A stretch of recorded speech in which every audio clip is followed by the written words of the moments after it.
Un hermoso y bendito día, este día de preparación. Bueno, estamos ya en la conclusión de este hermoso estudio, la educación y redención, lo que nos llevó a entender que realmente esta educación nos lleva a ser redimidos a través de esa educación que el Señor nos ha dejado, nos ha mostrado y que aún, pues también hoy podemos decir, nos dejó un maestro, nos dejó un guía, nos dejó un consejero y que a través de ese guía y ese consejero es de que hoy aprendemos estas lindas lecciones, estas lecciones que el Señor siempre desde el inicio dio a nuestros primeros padres. Así es de que antes de ir a hacer el resumen de esta hermosa lección acerca de la educación y redención, vamos a ir como siempre a una oración. Vamos entonces a pedirle al Espíritu Santo que Él sea el que nos lleve a concluir este hermoso estudio. Así es que les invito para ir de oración. Vamos a orar. Señor y amante Padre, gracias te damos ya en este día viernes. Gracias por tus lindas bendiciones. Gracias, Señor, porque a través de ti es de que conocemos nosotros en primer lugar los tiempos y aún, Padre, las decisiones que tú estás tomando cada día aún en nuestras vidas y en la naturaleza. Gracias por comprender y entender que eres tú, Señor, el que nos guía cada mañana, cada día, y que es sobre tu persona que nosotros podemos descansar. Te pedimos, Padre, que te quedes con nosotros en lo que es ya el resumen de esta lección y que seas tú, Padre, con tu Espíritu que nos guíe en esta hora. Te pido este favor y te lo suplico en el precioso y bendito nombre de tu Hijo Cristo Jesús. Amén. Amén.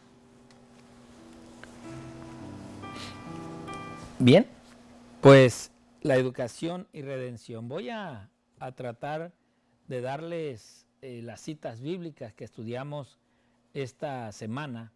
No las vamos a leer, se supone que ya las leímos. Lo que voy a hacer es nada más darles el encabezado de lo que más o menos cada versículo, cada cita bíblica nos habló en esta semana. Por decir, la primera cita que tenemos es Génesis. Génesis capítulo 1, versículos 26 y 27, donde nos habla de esa creación de nuestros primeros padres, donde allí en el jardín del Edén, pues podemos decir que no los dejó solos. El Señor tuvo a bien, una vez que los crió, instruirlos, enseñarles, mostrarles realmente su amor y aún el respeto para los demás, en la cual, pues a través de eso puso allí dos árboles en los cuales ellos tenían que respetar. Todo lo demás podían ellos tocar y hacer y comer, pero había esta otra parte donde ellos no podían arrimarse. Así es de que aún ahí nos dice el libro Historia de la Redención que el Señor todos los días bajaba con ellos, todos los días estaba con ellos, aún los ángeles venían con ellos. Entonces podemos ver que realmente Dios todavía desde el inicio se interesó porque el hombre criado, hecho a la imagen de Él, fuera pues así como Él, lleno de amor, lleno de sabiduría, de conocimiento, ¿verdad? Así también, pues después vimos el libro de Isaías en el capítulo 11 y de los versículos 1 al 9, donde nosotros vemos esa liberación, pero no nomás lo liberta, sino hay una restauración que es mediante el Mesías. Y es lo que hoy nosotros hemos conocido, que realmente nos liberó el Señor, nuestro Señor Cristo Jesús en la muerte, allí en la cruz del Calvario, derramando su sangre. Nos libertó del pecado, de ese pecado que pues muchos todavía no han querido abandonar, pero ya el sacrificio se hizo. Pero al mismo tiempo, en esa liberación, a través de su muerte, también nos hace una restauración, nos restaura ahora con el Padre, nos consuela con el Padre y nos lleva a su presencia, ¿verdad? Pero todo eso tenemos que entender que es mediante el Mesías, mediante Cristo Jesús, que es que nosotros tenemos la oportunidad o las puertas abiertas para entrar ante la presencia del Padre.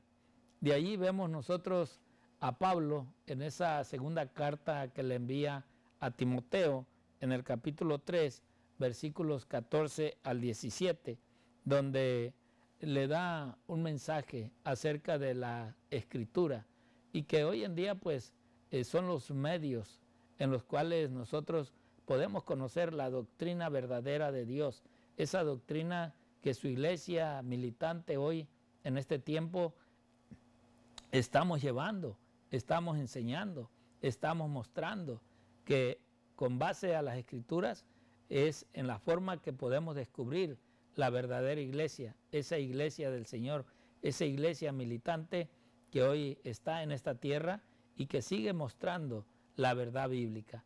Y es así como Pablo le habla a Timoteo, pero ya en Primera de Reyes, capítulo 4, versículo 29 al 34, nosotros vemos esos sabios, ese sabio Salomón, ese rey, esa sabiduría que Dios le dio. ¿Por qué? Porque Dios le dijo, ¿qué es lo que quieres? ¿Qué esperas de mí? ¿Qué quieres recibir? Y claro, entendemos que yo creo que si Dios hoy nos hablara así como le habló a Salomón, no hubiéramos pedido lo que Salomón pidió. Pidiéramos riquezas, pidiéramos quizás lujos, pidiéramos, no sé, salud, pero Salomón más bien pidió sabiduría. ¿Por qué? Porque a través de la sabiduría, pues él iba a recibir todo lo demás. Y Dios mismo le dijo, ¿verdad?, de que no nomás le iba a dar la sabiduría, sino también le iba a dar poder, le iba a dar riquezas. Así es de que Salomón fue un hombre temeroso de Dios y que pues aprendió también de su padre, y que fue así como Salomón pudo ser el sabio entre los más sabios que había en la tierra, y de Egipto y de todos lados que había sabios, no había un sabio más grande que Salomón. Eso es lo que nos muestra Primera de Reyes capítulo 4, versículos 29 al 34.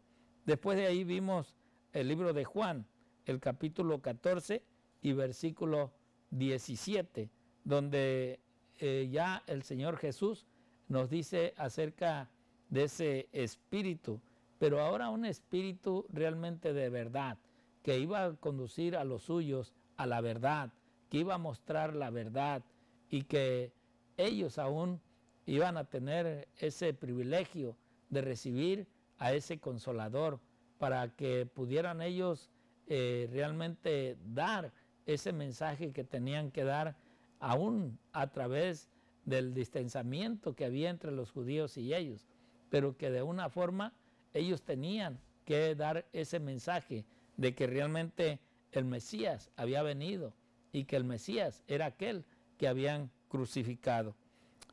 Así también, ya por último, pues vimos esa primera carta de Pablo a los Corintios, en el capítulo 2, versículos del 1 al 16, donde ahí Pablo nos habla acerca del trabajo que el Espíritu Santo hace en la persona. Cuando aquella persona está dedicada, está entregada al Señor, a hacer la obra, a obedecer lo que se ha aprendido de la palabra del Señor. Y es así como el Espíritu Santo nos lleva a comprender y a entender esas grandes verdades, ¿verdad? Así como ven ustedes ahí lo que Pablo dijo, ¿verdad? Así que, hermanos, cuando fui a vosotros para anunciaros el testimonio de Dios, no fui con excelencia de palabras o de sabiduría. O sea, para ellos, para Pablo, era tan sencillo, realmente, aunque él no caminó los 3 años y medio con Jesús, pero él tuvo ese encuentro con Jesús, él tuvo ese diálogo con el Señor. Y por eso es de que él le dice, ¿verdad?, a los corintios, yo no vengo con sabiduría humana. Y vaya que Pablo era un hombre inteligente, vaya que Pablo había sido instruido bajo los pies de Gamaliel, y que en verdad Pablo podía hablarles de elocuencias, pero él dice, yo no vengo con eso, sino yo vengo a mostrarles realmente quién es Dios y quién era este hombre que ustedes dieron a bien que se sacrificara, y a mostrarles a ese Mesías que con tanto anhelo ellos esperaban, pero que cuando vino, pues tampoco no lo conocieron, no supieron, ni se dieron cuenta que en realidad ese hombre que había hecho tantos milagros ante sus ojos, tantas bendiciones había dado a varios pueblos, pues no lo habían aceptado. Entonces por eso Pablo llega hablándoles acerca de cómo hoy el Espíritu Santo estaba trabajando en ellos. Y quiero ir concluyendo con estas citas de Elena G. de White, y la primera está en Testimonios para la Iglesia, tomo 7, página 180, que dice la sierva del Señor: el Señor desea que se apoyen en Él. Esa es la petición de ella, en la cual hoy nos habla también a nosotros, que nuestro apoyo no debe estar en los humanos, sino en ese Dios. Y por eso ella dice, aprovechan al máximo cada ocasión para acercarse a la luz. ¿A través de quién? A través de Cristo. Cuando nos acercamos a Cristo, entonces es a esa luz que nosotros realmente estamos buscando, estamos llevando. Nos sigue diciendo esa misma cita, Testimonios para la Iglesia, tomo 7, página 180. El Señor desea que se apoyen en Él, aprovechen al máximo cada ocasión para acercarse a la luz. Si se mantienen alejados de las santas influencias que emanan de Dios, ¿cómo podrán discernir las cosas espirituales? O sea, que ahí ya pues en realidad nosotros tenemos que buscar a toda hora, todos los días, en cada momento, ver la luz, que en nuestra mente y en nuestro corazón, donde quiera que andemos, esté la persona de Cristo, el nombre de Cristo. ¿Por qué? Porque si no está Él en nosotros, entonces va a ser muy difícil que realmente nosotros podamos discernir las cosas que Dios nos quiere dar a entender o comprender. Por eso, en la otra cita, en el libro Hijas e Hijas de Dios, en la página 109, ella dice, ¿verdad? A medida que meditamos en la perfección de nuestro modelo divino, desearemos transformarnos y renovarnos más cabalmente a la imagen de su pureza. O sea, que aquí, cada momento, cada día que nosotros estamos buscando esa transformación, estamos buscando una renovación de nuestro carácter, de nuestra personalidad, un cambio de vivir diferente, de no vivir como lo que hemos vivido, aún cuando no conocíamos a Dios, pero que ahora que conocemos al Maestro, conocemos al Espíritu Santo, sabemos quiénes son, entonces va a haber el deseo de hacer un cambio en nuestra vida, de ser diferentes, de tener mejor tacto para con los demás y poder así, poder renovar nuestra vida. Nos sigue diciendo, ¿verdad? Se nos pide que salgamos y nos separemos del mundo. O sea, que ahora tenemos que llevar realmente un cambio en nuestra vida, que realmente seamos diferentes al mundo. ¿Para qué? Para que seamos hijos e hijas del Altísimo. O sea, que la única forma que nosotros podemos llegar a ser hijos e hijas de Dios es poder alcanzar y tener ese deseo de alcanzar esa imagen de Cristo en nuestra vida. Algunos dirán, es que es difícil, es muy duro. ¿Quién puede tener esa imagen? Hermanos, en la historia bíblica, en el Antiguo Testamento, encontramos a un hombre que vivió la vida del Señor durante varios años y que fue trasladado al cielo en vida, porque él vivía una vida de santidad, una vida de relación con Dios, y que quizás todo lo que veía le parecía ya inhumano. O sea, para él no había nada en esta tierra de lo que Dios esperaba.